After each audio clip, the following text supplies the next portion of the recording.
There is a certain type of person who is always described in the exact same way. They never complain. They never demand too much. They are the ultimate peacemakers. Everyone loves them. Everyone relies on them. But psychology tells a very different story, a much darker and much more uncomfortable story about what it really costs to be too nice. If you are the person who always says yes when you desperately want to say no, this video is going to feel like looking into a mirror you have been avoiding. According to the Swiss psychiatrist Carl Jung, we all wear a mask. He called it the persona. It is the face we present to the world, the compromise we make to be accepted. Healthy persona is a tool. You put it on for work and you take it off at home. But for the chronic people pleaser, the mask is not a tool. It is a trap. You have worn the nice mask for so long that it has grown attached to your skin. You believe that being relentlessly accommodating makes you a genuinely good person. But Jung would ask you a brutal question. Are you actually being kind? Or are you simply terrified of the conflict that happens when you set a boundary? Because compliance driven by fear is not goodness. It is just survival. Think about your average day. How many times do you apologize for things that are not your fault? Someone bumps into you, and you are the one who says sorry. You shrink to take up less space. You agree to favors you do not have the energy for. You laugh at jokes you do not find funny. You act as a shock absorber for everyone else's negative emotions, carefully managing their moods. You tell yourself that this is empathy. You tell yourself that this is what a good person does. But empathy requires a self to connect with another. And you have systematically erased yourself. When you are completely alone and the mask finally comes off, what is left underneath? Many chronic people pleasers report a terrifying sense of emptiness when they are not actively serving someone. Without someone else's expectations to mirror, they realize they do not know who they actually are. In Jungian psychology, the persona is meant to be a skin you wear, not the bones that hold you up. When you identify too closely with your persona, you become a puppet to the outside world. Every time you swallow your true opinion to make someone else comfortable, you pay a heavy price. You trade a piece of your authenticity for a fleeting moment of artificial harmony. And this endless transaction is slowly hollowing you out. But where did you learn this habit? To understand why you cannot simply take the mask off, we have to look at the environment that forced you to put it on. When you were young, you depended entirely on the adults around you for your physical and emotional survival. But what happens if those adults are emotionally volatile, overly critical, or deeply unavailable? You quickly learn that expressing your own negative emotions like anger or sadness is highly dangerous. Is highly unapologetic. It brings punishment. Or worse, it causes the people you desperately need to withdraw their love. Faced with this terrifying reality, the child's mind calculates a brilliant yet tragic survival strategy. You decide to become exactly what they need you to be. You decide to become good. You become quiet, accommodating, and completely invisible. In psychology, this is known as the fawning response. Fawning is a deeply ingrained trauma response, existing right alongside fight, flight, and freeze. Instead of fighting the threat or running from it, you learn to completely appease it. You learn to intuitively read the emotional temperature of a room the second you walk in. You became a master at abandoning your own boundaries to regulate the nervous systems of everyone else. That nice mask you wear did not initially come from a place of pure, enlightened morality. It was a heavy, suffocating armor built by a terrified child to navigate an unpredictable world. It kept you safe. It helped you survive. And for that, it truly deserves your compassion. But there is a tragic catch to relying on this survival mechanism for too long. You thought that by bearing your anger and your needs, they would simply cease to exist. You pushed every unacceptable feeling into the basement of your mind, locking the door tight. But psychological energy cannot be destroyed. It can only be relocated. This brings us to one of Carl Jung's most terrifying concepts, the shadow self. The shadow is the dark, unlit corner of your psyche. It is everything you refuse to be. Every time you forced a smile when you were actually furious, you fed the shadow. Every time you said, "It is fine," when your boundaries were violated, the shadow grew larger. It holds your repressed rage, your selfishness, and your completely natural desire to protect yourself. Society or your parents told you these traits were bad, so you threw them into the dark. But Jung warned that the brighter the light of the persona, the darker the shadow it casts. You cannot be a perfectly accommodating, selfless saint without creating a monster in the basement. Because all that repressed emotional energy is gathering together, fermenting, and waiting in the dark. You might think you have it under control because you are such a nice person, but the shadow has a mind of its own. It operates in your unconscious, and eventually it will find a way to leak out. It always does. When you lock away your natural anger, it does not simply disappear. It ferments into dark resentment. And resentment is exactly like water under pressure. It will always find a tiny crack to leak through. This psychological leak usually appears as passive aggression, the quiet, easily deniable ways you punish people. It is the overly heavy sigh you let out when someone asks you for a completely normal favor. It is the silent, burning rage you feel while doing a task that you explicitly volunteered to do. In your conscious mind, you convince yourself that you are a noble martyr, sacrificing for ungrateful people. But deep down in the unconscious, your niceness has become a covert contract. You are keeping a hidden score. Without you realizing it, the shadow is now driving your actions. It whispers that the world owes you. Because you gave up your own boundaries, you unconsciously expect everyone else to miraculously read your mind. And when they inevitably fail to do so, your sudden bursts of resentment feel perfectly and self-righteously justified. Which brings us to perhaps the most deeply uncomfortable truth about the chronic people-pleasing persona. Being endlessly accommodating is not actually an act of love or kindness. It is an act of control. You are desperately trying to manage other people's perceptions of you, ensuring they will never reject or abandon you. But a connection built on a perfectly crafted mask is ultimately hollow. It is nothing but an illusion. Because you can never experience true intimacy if you completely refuse to show up as your real self. To heal this profound disconnect, Carl Jung proposed a radical and deeply uncomfortable solution. He called it shadow integration. You must turn around and face the monster in the basement. But when you finally look at the shadow, you realize it is not purely evil. It is simply the fierce guardian of your self-respect, holding the weapons you were forbidden to use. It holds your capacity for conflict, your ability to stand your ground, and your right to say no. There is a hard psychological truth. If you are incapable of saying no, your yes means nothing. Compliance is not a virtue when you are simply too afraid to choose otherwise. It is just weakness. To be a genuinely good person, you must first possess the capacity to be dangerous. You must be capable of disappointing people. You must be capable of letting them be angry at you. Imagine that same scenario again. Someone hands you an emotional burden you cannot carry. But this time, instead of putting on the mask and shrinking, you access the shadow. You feel the heat of that repressed anger, but you do not let it control you. Instead, you channel that raw energy into a firm, unyielding boundary. You simply say no.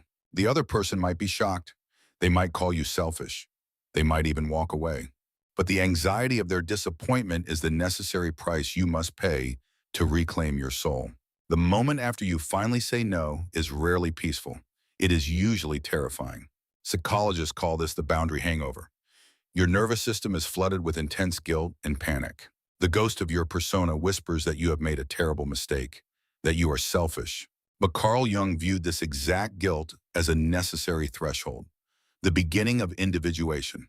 Individuation is the lifelong psychological process of becoming your true, indivisible, and authentic self. And to achieve it, Jung argued, you must commit a psychological betrayal against the collective. For years, your family, your friends, and society relied entirely on your endless compliance. You were a perfectly smooth, frictionless gear in their psychological machine, making their lives easier. The moment you stop fawning and start setting boundaries, you actively disrupt their ecosystem. They will inevitably tell you that you have changed or that you used to be so much nicer. But they are not mourning the loss of your true self. They never knew your true self. They are simply mourning the loss of the convenience and comfort you provided them. This is the ultimate test. Will you fold under their disapproval and put the mask back on? Or will you sit with the excruciating, lonely discomfort of being misunderstood by people you love? This transition is profoundly isolating. It is the beginning of the dark night of the soul. You have lost the comforting illusion of your old relationships, and you do not yet know who you are. Psychologists refer to this uncomfortable void as the liminal space, a terrifying threshold of psychological transformation. It is the desolate space where your social persona has died, but your true self has not yet been born. Without the rigid mask to tell you exactly how to behave, you might feel like you are entirely disappearing. In this profound and echoing silence, the psychological temptation to regress and go back will be incredibly overwhelming. But your newly integrated shadow stands firmly beside you. It anchors you, reminding you exactly why you walked away. Carl Jung understood that every profound psychological journey toward the light must invariably travel through the dark. You must endure this quiet period of wandering. You must allow your old, compliant identity to fully decompose. Because deep in the unconscious mind, underneath the shattered ruins of your lifelong people-pleasing habits, a genuine, authentic, and whole version of you is finally getting the space it desperately needs to grow. This fragile new identity requires your absolute patience. It requires you to sit quietly with the unknown. As Jung famously noted, a tree cannot ever hope to grow its majestic branches up to heaven, unless its roots are willing to reach deeply down into the dark, messy, and uncomfortable depths of hell. By surviving the guilt of setting boundaries, you have finally allowed your psychological roots to anchor deeply. And as those roots take hold, the agonizing isolation of the dark night finally begins to break. When the sun finally rises on your authentic self, the very first thing you feel is a profound physical relief. For the first time in your entire life, you are not actively carrying the crushing weight of a performance. You finally realize that your inherent worth is not, and never was, tied to your utility to other people. But eventually, you have to return to the world. You have to learn how to connect with people again. When you meet someone new, the old trauma response will inevitably flare up. Your hand reaches for the mask. You will feel the terrifying urge to shrink, to agree to become whatever they want you to be. But this time, you pause. You tolerate the extreme anxiety of the moment, and you choose to stay unmasked. You state your true opinion. You show them a genuine flaw. You risk the dreaded possibility of their rejection. And then, a psychological miracle happens. They do not leave. They accept the messy, real version of you. This is when you finally understand the deepest psychological truth about human connection. You can only be truly loved by another person to the exact extent that you are truly known. A mask cannot receive love. It can only receive validation for a performance that you know is entirely fake. With this realization, the integrated shadow becomes your permanent ally. It no longer needs to sabotage you in secret. You return to the crowd. When someone asks for more than you can give, you simply say no. And to your absolute shock, the world does not end. The sky does not fall. You are finally free. There is a profound psychological difference between being a nice person and being a good person. A nice person is harmless. They are accommodating simply because they lack the psychological strength to be anything else. If you cannot defend yourself, your kindness is not a moral choice. It is merely helplessness. A genuinely good person, however, is not harmless. They have integrated the dark energy of the shadow. They possess the full capacity for anger, for fierce conflict, and for absolute emotional destruction. But they make the conscious, difficult, and deliberate choice to keep that dangerous sword safely sheathed. They choose compassion not because they are terrified of the world, but because they are remarkably strong. This is exactly why recovering people pleasers struggle with such intense guilt when they finally start healing. You have been deeply conditioned to view any form of self-advocacy as a violent attack on others. But setting a personal boundary is never an act of aggression. It is an act of clarity. By stating clearly what you will and will not tolerate, you actually make your relationships infinitely safer. You completely remove the anxious guesswork. You permanently delete the hidden scorekeeping of the covert contract. And you give the people around you the ultimate psychological gift, the unvarnished truth of who you are. In depth psychology, this transition is described as moving from a frightened child dynamic to an adult dynamic. You are no longer a terrified kid managing a giant's mood. You are an equal, standing your ground. There is a very specific label that chronic people pleasers often use to deeply romanticize their condition. They call themselves an empath, someone who is simply wired to feel everything too deeply. It feels as though you have invisible cables plugged directly from your mind into the nervous systems of others. When they are anxious, you vibrate with their anxiety. When they are angry, your chest suddenly tightens. But depth psychology makes a very critical distinction between genuine empathy and toxic emotional enmeshment. True empathy requires two distinctly separate people. It requires you to stand on the shore and throw a lifeline.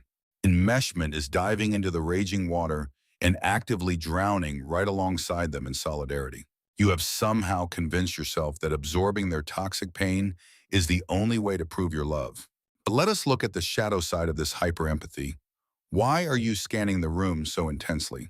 You are not an angel. You are operating like a highly sensitive radar dish, constantly searching for emotional threats. Because deep down, your inner child still believes that if you can perfectly predict the storm, you can prevent it from hitting you. Your empathy is heavily laced with a desperate need to control your environment. You must unplug the cables. You must allow other people to experience their own negative emotions without rushing in to fix them. At first, the silence of your own mind will feel absolutely deafening, but it is the only way to heal. Because you cannot save someone by abandoning yourself. You only end up with two lost souls instead of one. There is one final, deeply uncomfortable layer to the people-pleasing persona that we must unpack. When you withhold your true feelings, what is the excuse you tell yourself? You likely say, I did not want to hurt them. I am protecting their feelings. It sounds incredibly noble. It feels like the ultimate act of selfless, saintly compassion. But the integrated shadow demands absolute honesty, and the honest truth is much darker. To constantly shield other adults from your boundaries requires a hidden, deeply quiet arrogance. It requires you to subconsciously view everyone else as fragile, incompetent, and easily broken children who are simply too weak to handle the harsh realities of the real world. When you lie to keep the peace, you are not acting as a noble protector. You are acting as a dictator, unilaterally deciding what reality they are allowed to experience. And in doing so, you rob them of their fundamental psychological right to grow up. Just like a tree needs the violent resistance of the wind to grow deep roots, the human psyche requires the friction of honest disagreement to mature and become strong. True kindness is respecting someone enough to hand them the heavy, uncomfortable truth. It means stepping down from your secret pedestal and finally treating them as your equal. There is another deeply toxic element to the people-pleasing persona. You are using your niceness as a currency. You subconsciously believe that if you simply deposit enough nice tokens into the people around you, they will eventually owe you guaranteed safety, perfect loyalty, and an unending supply of love in return. Psychologists refer to this manipulative dynamic as the covert contract, a secret agreement drafted entirely in your head. The terms are simple. I will suppress all of my needs, and in exchange, you will never abandon me. So when they naturally fail to meet your unspoken expectations, you feel incredibly cheated and profoundly victimized. Because you are terrified of direct confrontation, this perceived betrayal transforms into intense passive aggression. You begin to subtly punish them. You withdraw your affection, offering them the freezing cold shoulder. You wrap yourself in a heavy, comforting blanket of victimhood, convincing yourself that you are the innocent martyr. But your integrated shadow knows the truth. You are not a victim of their selfishness. You are a victim of your own refusal to communicate your needs clearly and honestly. The ultimate paradox of the people-pleaser is that in your desperate attempt to avoid external conflict, you have created a state of constant, exhausting, and completely invisible internal war within yourself. You must stop using your accommodating nature as a manipulative shield against the unpredictability of human relationships. To break this cycle of hidden resentment, you must cultivate one of the rarest psychological traits, the sheer unapologetic courage to be actively and visibly disliked by other people. You must deeply accept that when you stop performing, some people will be genuinely angry with you. Your heart will race. Your nervous system will scream that you are in mortal danger. But if you can stand perfectly still inside that terrifying wave of social discomfort and let their disappointment wash over you without desperately rushing in to fix their mood, you will experience a profound revelation. Another person's anger cannot actually destroy you. You survive. The sky does not fall. The world continues to spin on its axis. This visceral realization is the exact psychological key that finally unlocks the door of your prison. You no longer have to contort your personality to fit into rooms where you do not belong. You can finally expand, breathe, and take up the space you were always meant to occupy. Will you lose some of your old relationships when you take off the mask? Yes, absolutely. But those connections were entirely transactional. They were built on a fictional, highly edited version of you. The people who choose to stay are the ones who actually love the messy, real you. And a single genuine connection is worth infinitely more than 1,000 perfectly engineered fake smiles. The journey of individuation is not a final destination. It is a daily conscious choice. You choose to hold the persona loosely in your hand rather than glued to your face. You choose to walk alongside your shadow, honoring its protective strength without letting it rule you. And perhaps the most beautiful side effect of this profound transformation is the unconscious permission you give to everyone else around you. When you finally take off your mask, you create a safe psychological space. You allow the people in your life to finally put down their heavy masks too. Authenticity is deeply contagious. It ripples outward, breaking the toxic cycles of enmeshment and performance. As Carl Jung famously stated, the privilege of a lifetime is to become who you truly are. If you have spent your entire life shrinking, fawning, and desperately trying to be nice, I want you to know that it is not too late to become real. The world does not need another perfectly accommodating, hollow saint. The world needs you, whole, messy, dangerous, and brilliantly authentic. Take off the mask. Let them be disappointed. Reclaim your beautiful life. This video is for reflection and reference only and does not replace professional psychological advice. If you are struggling, please reach out to someone you trust or a professional.